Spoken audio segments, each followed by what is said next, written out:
All right. Communism will... No, I'm just kidding. It's canned bread this time. No office page, so we shall just go. Canned bread wrote strong language. Here we go. Upper class Euclid. Wow, imagine, yeah, if it was him again. Like, oh, how many more times? Euclid special containment procedures. -1 is to be kept in a standard humanoid containment cell at Site 19. It is not to have any contact with Junior Researcher Green, nor may Junior Researcher Green be made aware of any information regarding SCP-3027.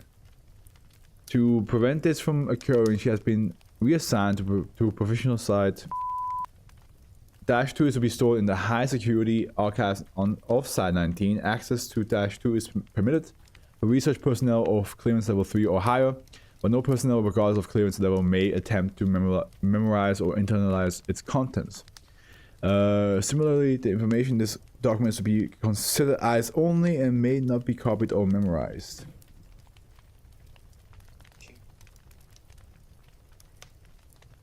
I need to check something.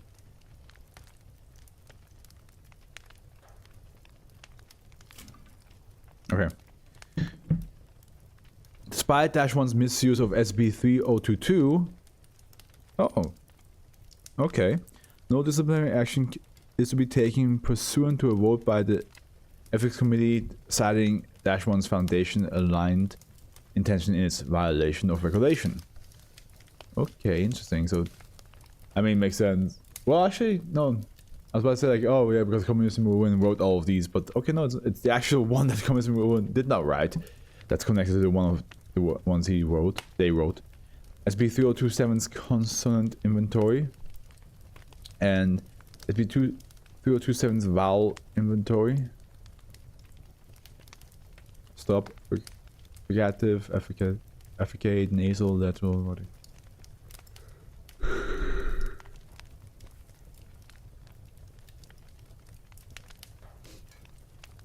Description: SCP-3027 is a spoken and written language brought to the Foundation attention by an alternate version of Junior Researcher Green, hereafter designated -1, which according to -1 also has a standard signed form.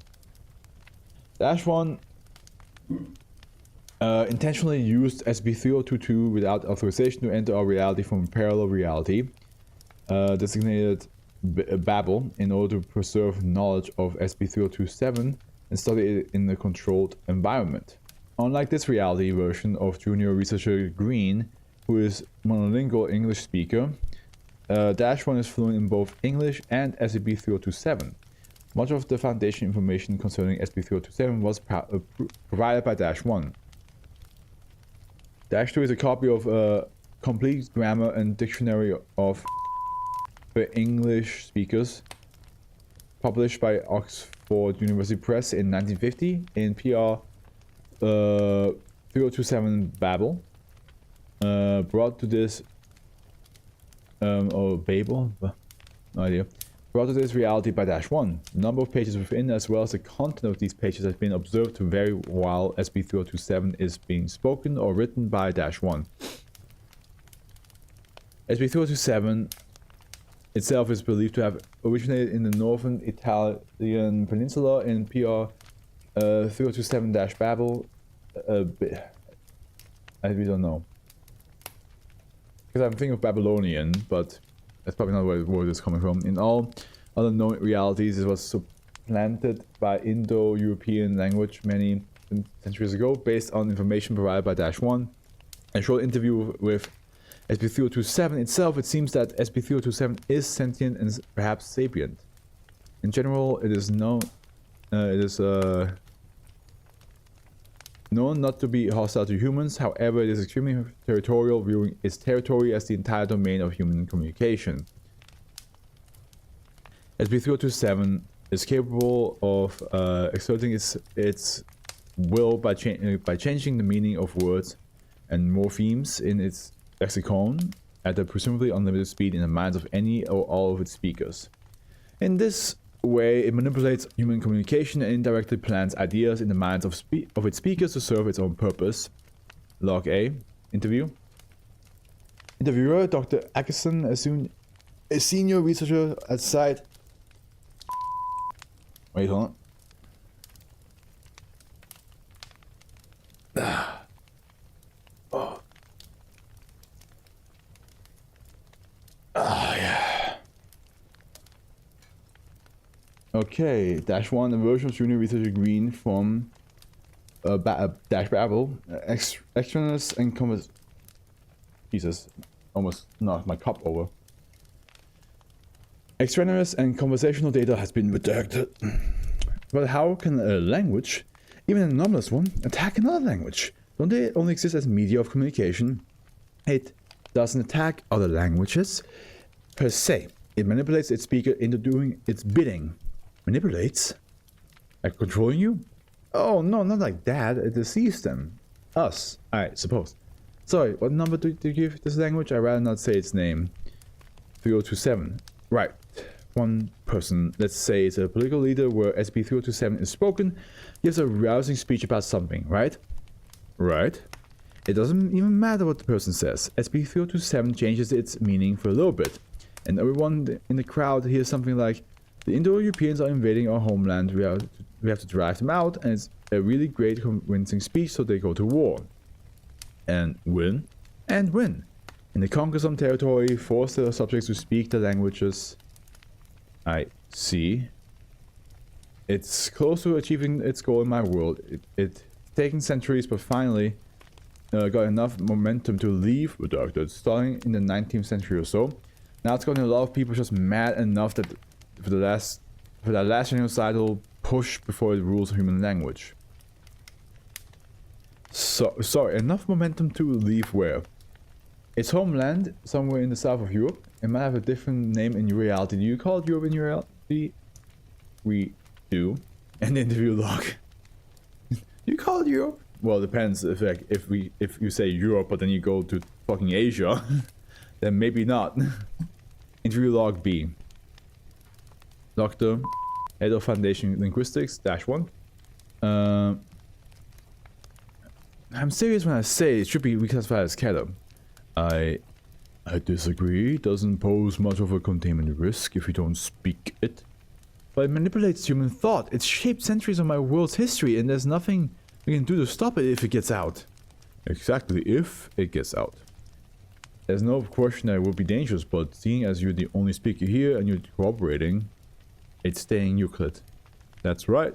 Sorry, but I'm not passing your request along. Now, is there anything else I can help you with? No. 2 seconds of silence. You know, back home I had your job. End interview log. Document Aleph, proposed interview procedures.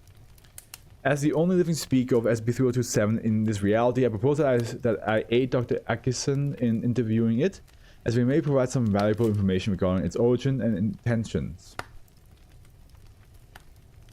I wonder what a unique spoken and written language would look like in real life. I mean, Elvish was like not a language before. Klingon is not a language. But then like, you know, people made it into a language and actually started learning how to speak a fictional language. So, I assume it's like in the same vein as that. This back, Doctor asks a question for SCP-3027, and I translate it. Then second myself asking the question in the language. I then play back the recording and translate it back into English. Due to the anomalous lexical shifts, this back translation will serve as an answer to the question. If at any time I feel that we are threatened, I will be able to end the interview by simply refraining from speaking SCP-3027. Submitted for review by -1, formerly Dr. Green and Head of Foundation Linguistics. A proposal approved by Dr.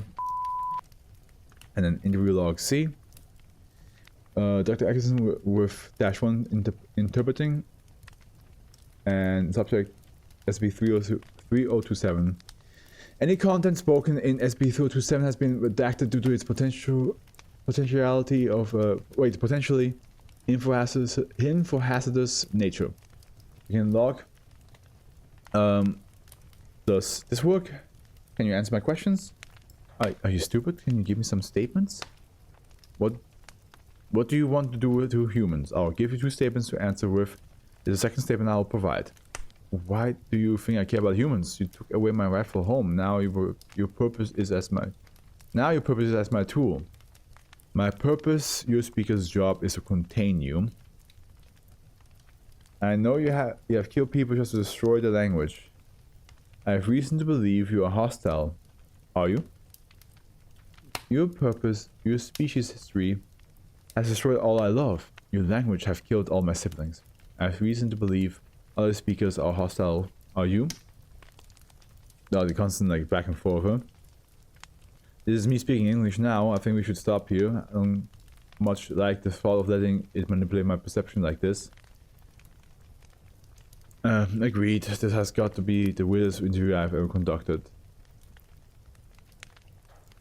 Research is ongoing to the possibility that SCP-3027 is not a language isolate. Ooh, interesting. If it wasn't, it was just like a fake out.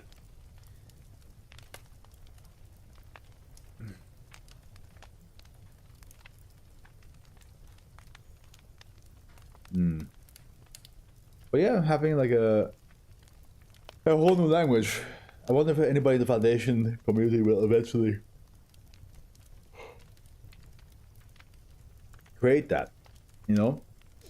Again, just like how Elvish and Klingon were fictional languages only meant for like the books or the movies. I wonder, and then some like either somebody in the actual work of that decided to make it into a language that people can speak, or if one of the fans did it, who knows? So I wonder if SCP Foundation community will look at this and be like, oh, let's actually try to create this language that they indicate here. Maybe they will ask the author, canned bread. Oh god, I think I drank too much because I have to go to the bathroom again. Let's just see how long the other 2 take. But yeah, maybe the SCP Foundation can create its own language that we all could learn. Who knows?